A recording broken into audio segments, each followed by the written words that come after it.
Hello. Welcome to the ASMR library. I'm glad you're here today. And on this rainy day, there's no more perfect activity than reading. Can I offer you a couple of reading suggestions specially selected for this week? I can. Great. I always love to share the books that I love, and the other librarians and myself carefully curate these things. And I would never recommend anything that I hadn't loved reading myself. So I have two books here. One is from a series that I'm pretty sure you are familiar with, and the other is by an author that I'm pretty sure you're familiar with, but I somehow bet that you haven't actually read either one of these books. So let's see.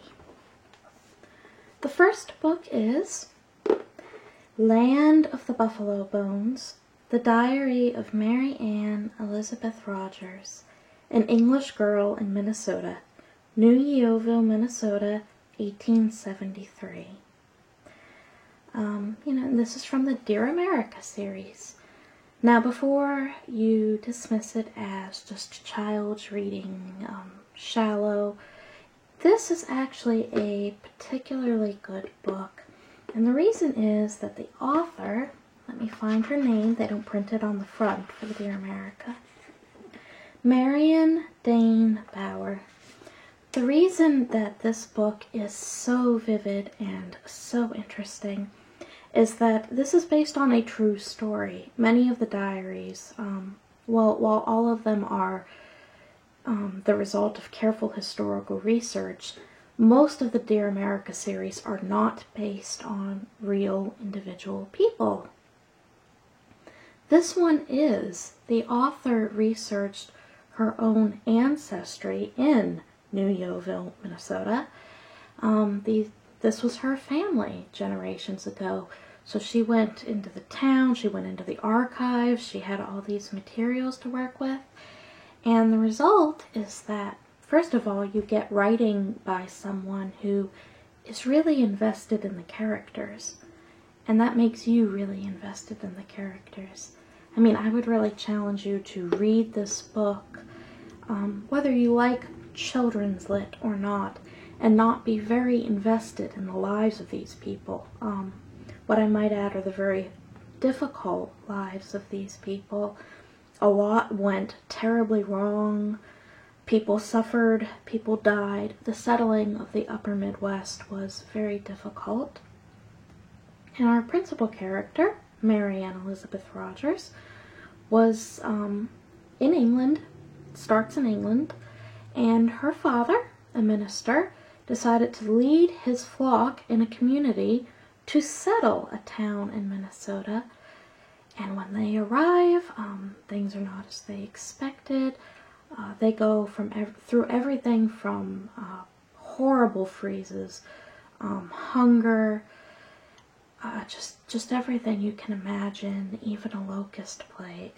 And I don't want to give away too much of the book, but the depictions are very vivid and very heart-wrenching, especially when you keep in mind, and I thought it was heart-wrenching enough the first time I read it, but after reading the epilogue and finding out that this was a true story and these were real people, it's especially heart-wrenching because the events you see, and just how much blood, sweat, and tears it took to settle this country, the events here are true, and these were real people.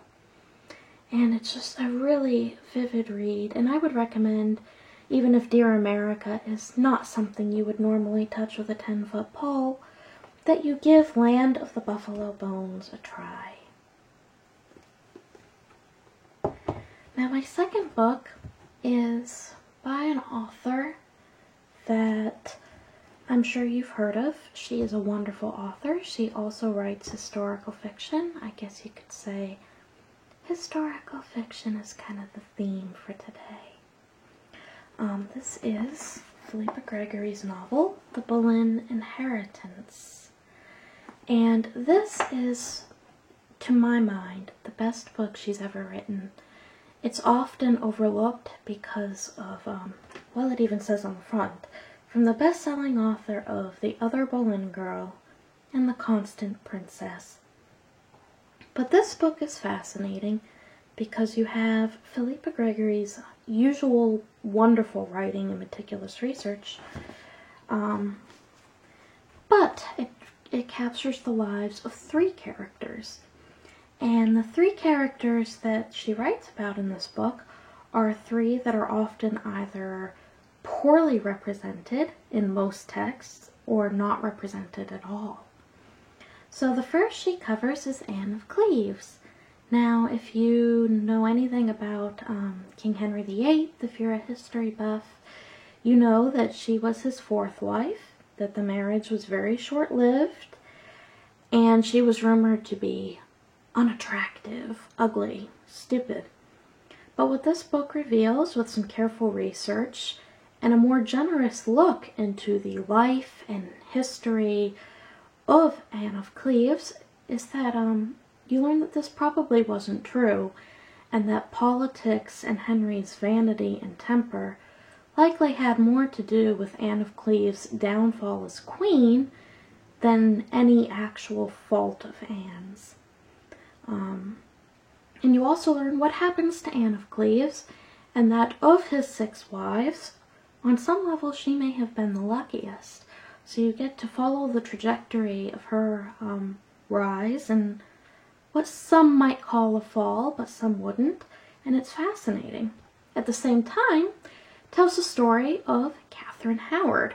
Catherine Howard is King Henry VIII's 5th wife, and she has a reputation for being flighty and stupid, and this book really gives you more of her story.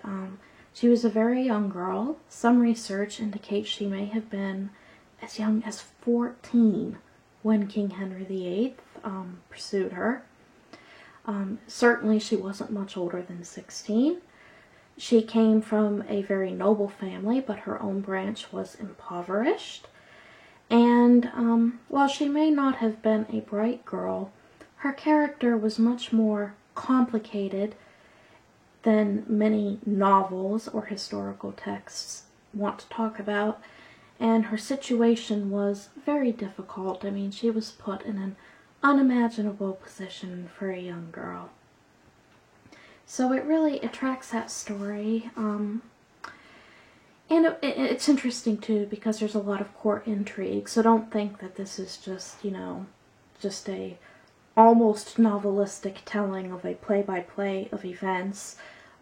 King Henry VIII started to pursue Catherine Howard while she was a lady-in-waiting of Anne of Cleves.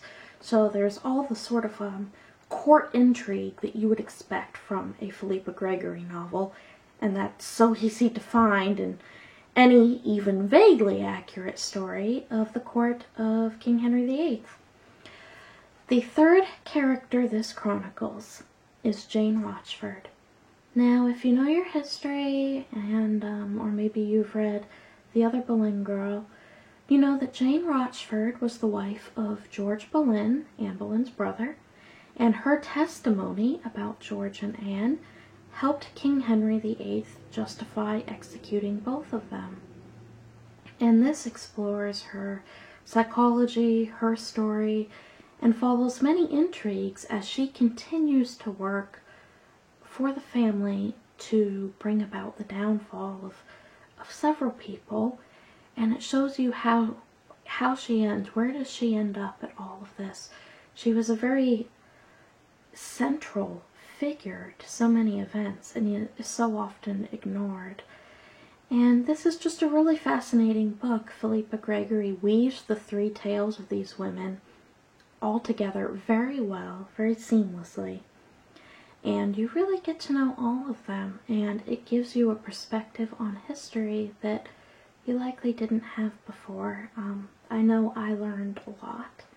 And of course not everything in a novel is exact history, but this is pretty well researched, and certainly the psychology and the emotions, they really light up the page.